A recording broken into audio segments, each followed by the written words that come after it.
Thomas Dansambou, bonjour et merci d'avoir accepté de nous accorder cet entretien. Bienvenue au Maroc. Vous animez aujourd'hui une conférence organisée par Compétences Plus, le cabinet Compétences Plus. Alors Thomas, vous avez un parcours un peu particulier. Vous êtes avocat, formateur en communication non violente, conférencier, auteur du livre qui a fait le tour de la planète. Cessez d'être gentil, soyez vrai. Quel est le message que vous souhaitez véhiculer à travers ce titre qu'on peut qualifier d'ailleurs de provocateur? Oui, il peut paraître un peu provocateur, c'est vrai, parce que la plupart du temps, nous avons tous appris à être bien gentils et s'il te plaît, pas trop vrai. Et donc, ça nous prend un peu à rebrousse-poil et bien sûr que ce que je vise, ce n'est pas la vraie bonté, la vraie générosité qui parfois demande d'ailleurs d'être assez ferme et assez clair. La vraie générosité passe par là. Ce que je vise, c'est la gentillesse de façade, ce qui nous fait porter un masque, qui nous fait dire oui, bien sûr, alors qu'intérieurement, on pense ah non, surtout pas, qui nous fait dire des oui gentils, alors que vraiment, on pense non, qui nous fait dire tout va bien, alors qu'au fond, on se dit non, je suis triste ou je suis déçu, mais je n'ose pas le montrer, sinon on va pas m'aimer ou pas me reconnaître ou pas me faire de place. Et donc, l'idée, c'est de tomber le masque, d'apprendre petit à petit à créer des rapports vrais, authentiques. Si je pense non, je dis non, mais gentiment. Si je suis en colère, je dis que je suis en colère pour telle raison et j'explique pourquoi. Et je n'ai pas besoin de monter le ton. Je le dis simplement pour chercher une façon d'être en accord. Et donc, ce sont des apprentissages que l'on peut faire avec une approche dont je parlerai dans la conférence et qui s'appelle la communication non violente. Justement, Thomas, qu'est-ce qui nous empêche aujourd'hui d'être nous-mêmes, notamment en milieu professionnel? Souvent la peur du regard de l'autre. Nous sommes très contris et contraints par la peur du regard de l'autre. Certaines personnes souffrent même d'être presque accros au regard de l'autre. Qu'est-ce qu'on va dire de moi? Qu'est-ce qu'on va penser de moi si je fais ceci, si je pense comme ça, si je m'habille comme ceci ou comme ça? Et ça nous crée une grande fragilité. Or, je pense qu'aujourd'hui, et particulièrement dans l'entreprise, devant les challenges que nous allons rencontrer et que nous rencontrons, nous avons besoin de gens qui s'estiment bien, qui se connaissent, qui sont bien ancrés en eux-mêmes, qui connaissent leur force, leur puissance, savent la mettre au bon endroit, mais qui connaissent aussi leur fragilité pour pouvoir demander de l'aide ou se faire épauler quand ils en ont besoin. Et donc, l'enjeu de l'estime de soi, c'est pas un enjeu simplement de développement personnel, c'est vraiment un enjeu de vie sociale, de vie professionnelle, et je souhaiterais que nous puissions nous y encourager, parce que d'après les études, à peu près 90% de la population manque d'une juste estime de soi.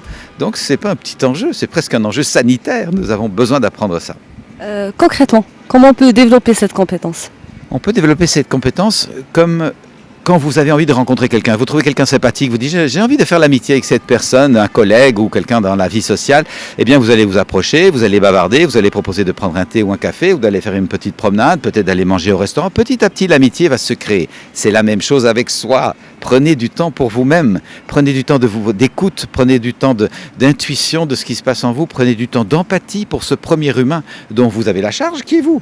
Prenez du temps de bienveillance pour accueillir toutes les parties de nous, pas seulement celles qu'on aime bien, mais aussi celles qu'on n'aime pas autant et qui ont besoin d'être encouragées. Donc l'idée, c'est de se fréquenter dans l'intimité, avec donc des moments de solitude et de silence, pour pouvoir se connaître bien et être bien à l'intérieur de soi-même, ce qui permet de bien accueillir les autres. Parce que quand on ne se connaît pas bien, on a un peu peur des autres, on a un peu peur du regard de l'autre ou du conflit, on n'ose pas entrer dans les conflits.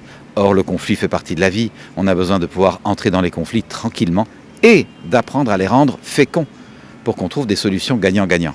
Justement, dans vos conférences, vous mettez souvent l'accent sur l'importance de développer la capacité de dire non quand il le faut. Est-ce que cela est évident au milieu professionnel? Ce n'est pas toujours évident pour les raisons qu'on vient de dire, parce qu'on a peur du regard de l'autre. Qu'est-ce qu'on va dire si je dis non? Est-ce qu'on va m'aimer? Est-ce qu'on va me faire une place? Est-ce que je ferai toujours partie de l'équipe? Et donc, il y a des inquiétudes sur ce plan-là. En même temps, je pense qu'un patron qui aurait des employés qui diraient, ou des cadres qui diraient toujours oui patron, de façon servile, il serait très mal aidé. Et un patron discernant et intelligent va apprécier que quelqu'un lui dise non patron, je ne suis pas d'accord pour telle raison et j'aimerais que tu m'écoutes parce qu'il y a ceci que peut-être tu n'as pas vu. Et c'est précieux d'avoir des gens qui savent s'affirmer pour que le projet que l'on veut mener soit équilibré et corresponde aux intuitions du plus grand nombre. Et donc, c'est important d'arriver à dire non, tant dans la vie professionnelle que bien sûr la vie privée, pour respecter nos limites, respecter qui nous sommes. Et au fond, on peut apprendre à dire non en clarifiant à quoi je dis oui quand je dis non. Quand je dis non, c'est qu'il y a une priorité que j'ai envie de faire valoir par rapport à la demande de l'autre. Et ça, c'est souvent l'occasion d'enrichir le débat.